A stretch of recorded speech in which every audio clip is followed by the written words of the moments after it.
Hey guys, Mr. MGTOW Mayhem. Hope you're having a good day. So, I've been looking for this stupid clip for too long. I was actually going to do this on Sunday, but I couldn't find this clip that I wanted to reference. So, sorry. I've been going to the gym, as I've said, and I usually listen to Rogan at the gym. And so, keeping track of what's being said throughout the time is sometimes confusing. And this was the kind of thing that he made the comment, and I heard it, but it didn't register. And so it took me a little while to figure out. And then as more stuff happened, it just kind of like gelled in my head that this is something that I should talk about. And this is the clip. And so we'll play it real quick. And it's not very long. So here it goes. Podcast.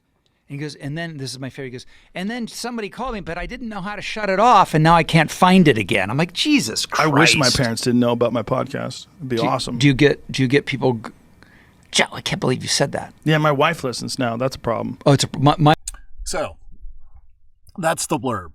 His wife listens now. So this was the Rob Lowe conversation, August 7th, 2020.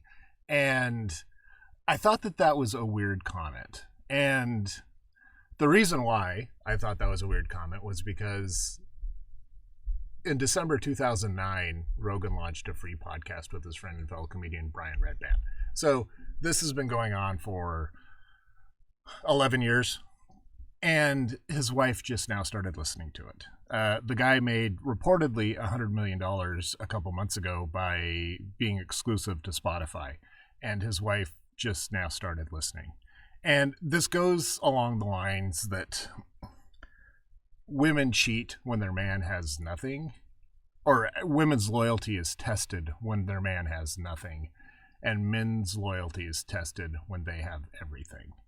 And Rogan has everything. I mean, he's short, I guess, and he's bald, but he's got $100 million, so all that magically goes away in a woman's mind. And he's been making, reportedly, and it's a lot of speculation, so take it for that. But he makes multiple millions a year doing his podcast. Last year, supposedly, he made $30 million. Year before that, like 25 or 28. I don't know.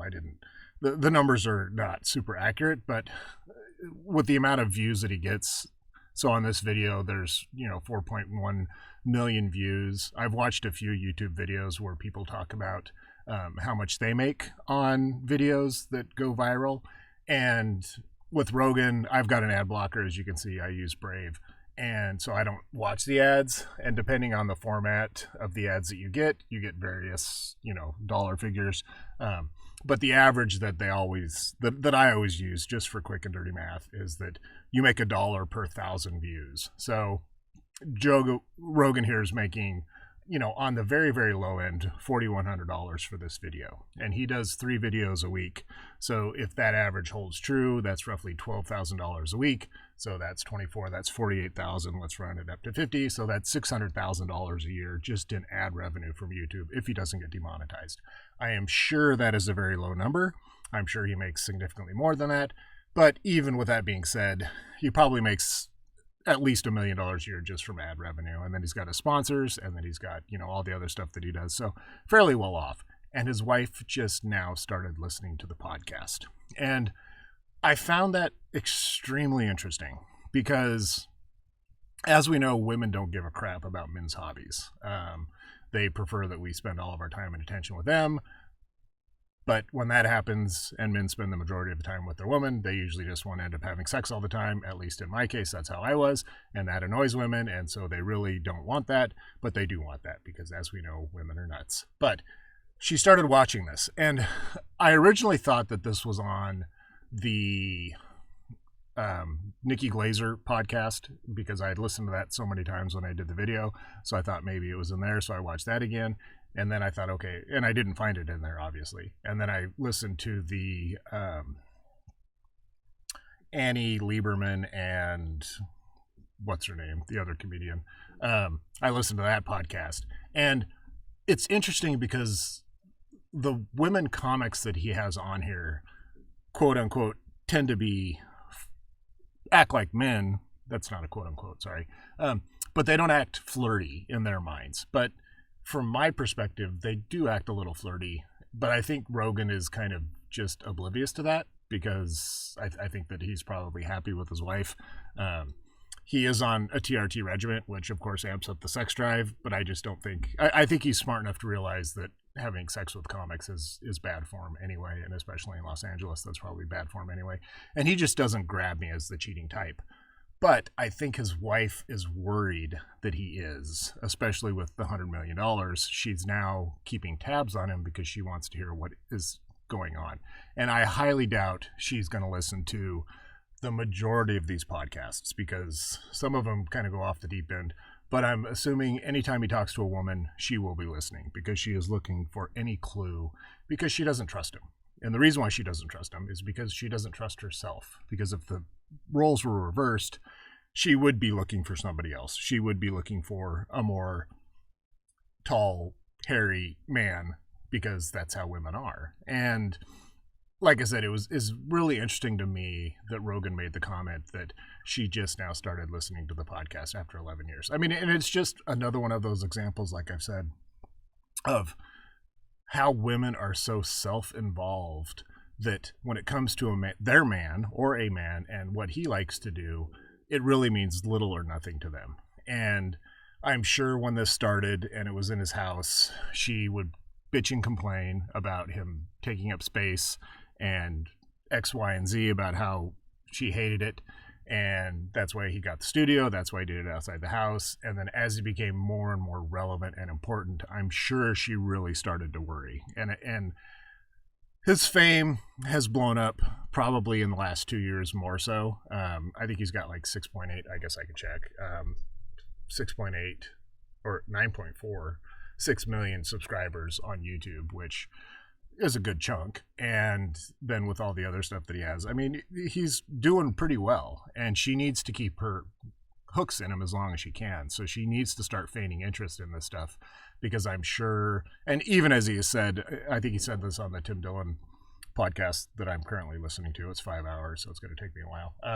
That she's been giving him shit because he's been missing that from not being able to go to the Comedy Store.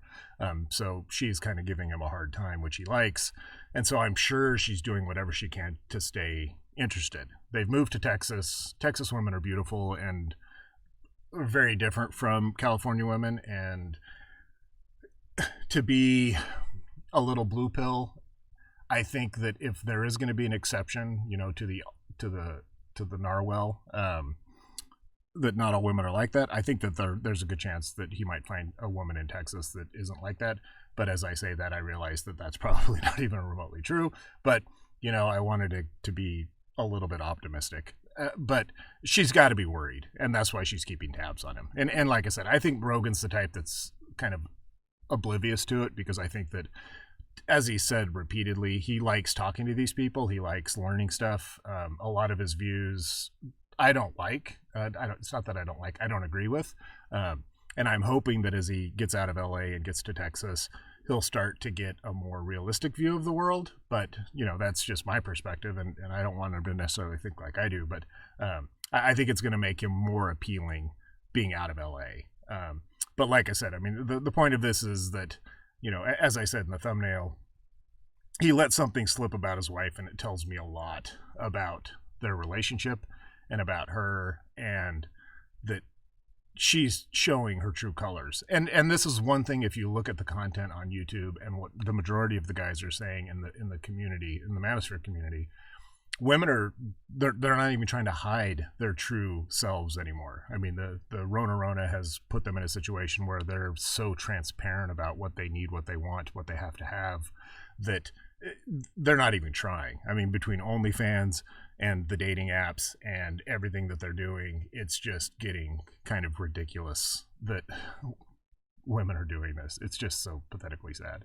But like I said, I mean, to me, it was interesting that Rogan made this little, you know, innocuous statement about his wife starting to listen to his podcast, and really how important it is to the community that, once again, another woman is showing her true colors, and she's worried about losing him because she knows, given the chance, any woman out there would want Rogan. So that's it for today. Thanks for listening. Sorry that my schedule's been a little off. I've been working through some shit, and I'm really enough. Anyway, I'm trying to get better. Please subscribe to the channel if you haven't. Please like and share to your friends if you do like what I'm saying. I am trying to rebuild my channel after my other one was deleted, so any help, any bit helps. So thank you for that. I also port these over to Spotify. Hopefully when their video gets up, I'm going to be focused more over there because YouTube does not do me any favors when it comes to building the channel. So let your friends know about it. And remember, until next time, the journey is the reward and you are the prize.